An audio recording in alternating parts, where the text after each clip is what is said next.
नमस्कार प्यारे बच्चों, पौधों में श्वसन कैसे होता है? अगर मुख्य तौर पर हमें पूछा जाए कि पौधों में श्वसन कैसे होता है,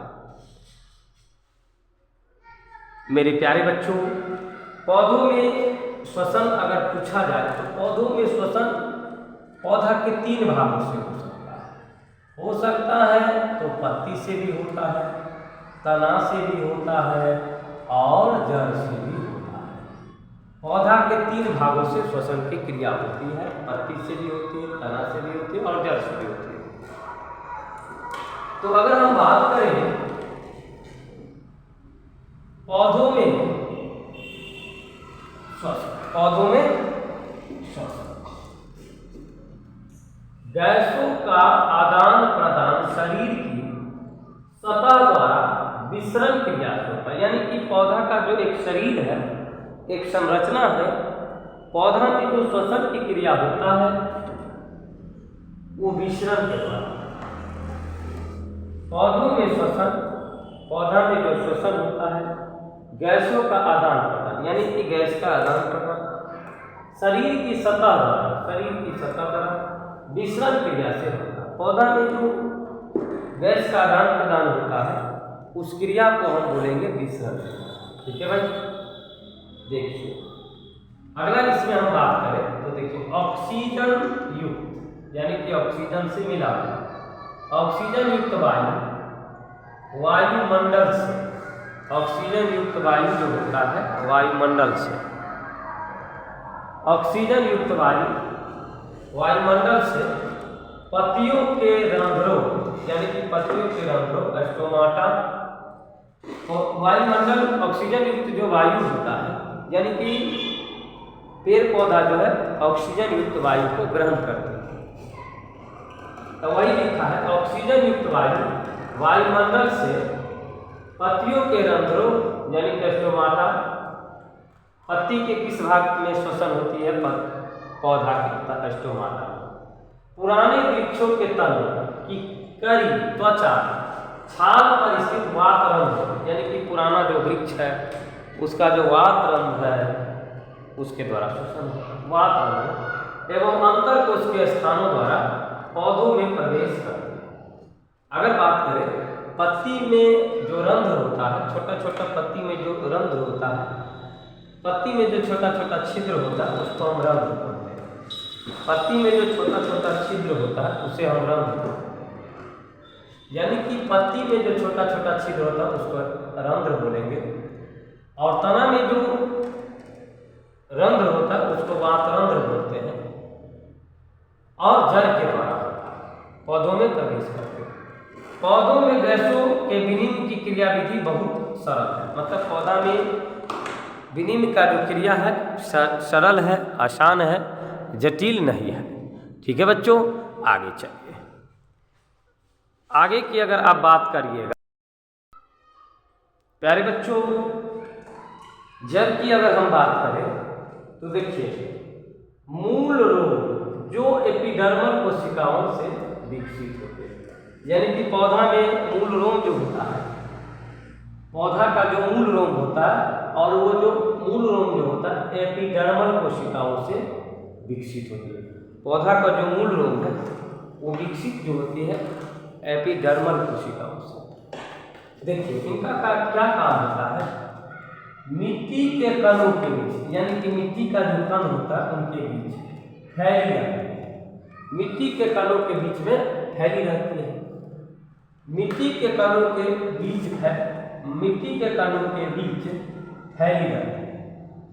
इन्हीं मूल रोमों से जड़ ऑक्सीजन ग्रहण करता है। देखिए मूल रोम जो है एपिडर्मल कोशिकाओं से बना, और मिट्टी का जो कण है, जैसे ये मिट्टी है, मिट्टी के कण में ये जड़ फैला रहता है, मिट्टी के कण में ये जड़ जो है फैला रहता है। और यही मूल रोम मिट्टी के कण में जो ऑक्सीजन है उसको क्या कर लेता है?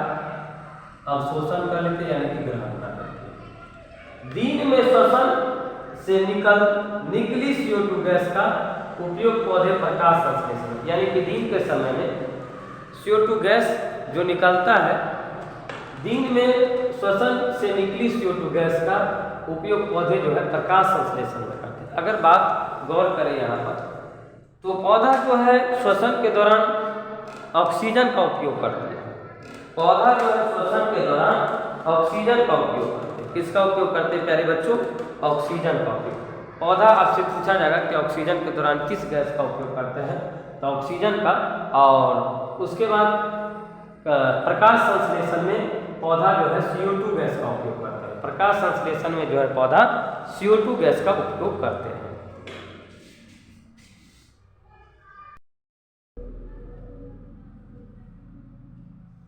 मेरे प्यारे साथियों, मेरे प्यारे बच्चों, देखिए जंतुओं में भी श्वसन होता है। किनमें श्वसन होता है मेरे प्यारे बच्चों? जंतुओं में भी श्वसन होता है। देखिए जंतुओं में गैसों का आदान प्रदान, यानी कि जंतु में भी गैसों का आदान प्रदान होता है बच्चों।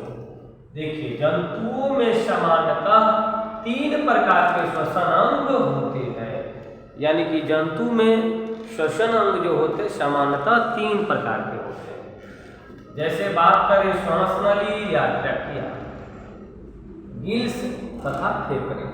ठीक है भाई, आइए देखिए अगर आप बात करेंगे श्वास नली या ट्रैकिया, श्वास नली या ट्रैकिया के द्वारा किसमें श्वसन होता है?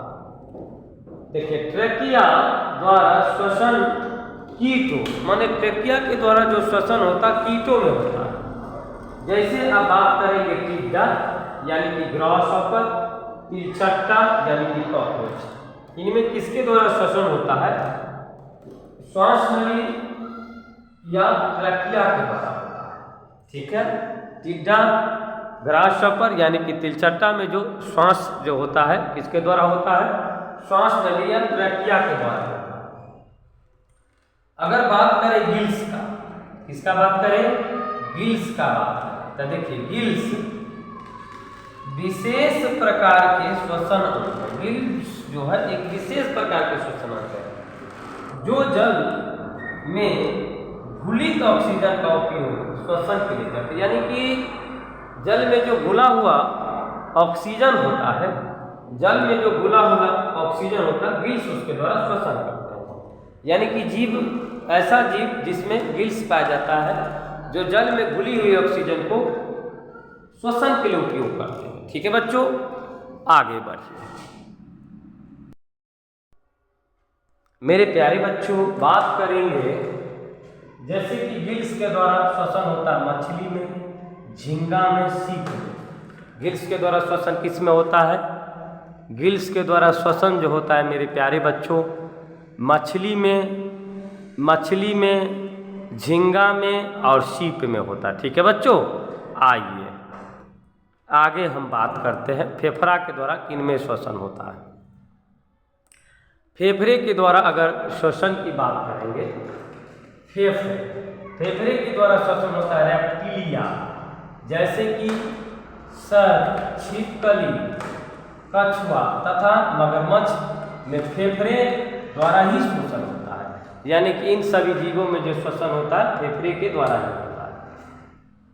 मेढक एक ऐसा जीव है, मेढक में त्वचा एवं फेफड़े दोनों के द्वारा श्वसन होता है। मतलब मेढक में त्वचा के द्वारा भी श्वसन होता है और फेफड़े के द्वारा भी श्वसन होता है। प्यारे बच्चों, हमने श्वसन से संबंधित क्लास 10वीं का श्वसन चैप्टर पढ़ा है। इसमें एक खंड आरो है, मानव में श्वसन तंत्र का हम वर्णन करेंगे। इसके बाद ये श्वसन चैप्टर आपका समाप्त हो जाएगा।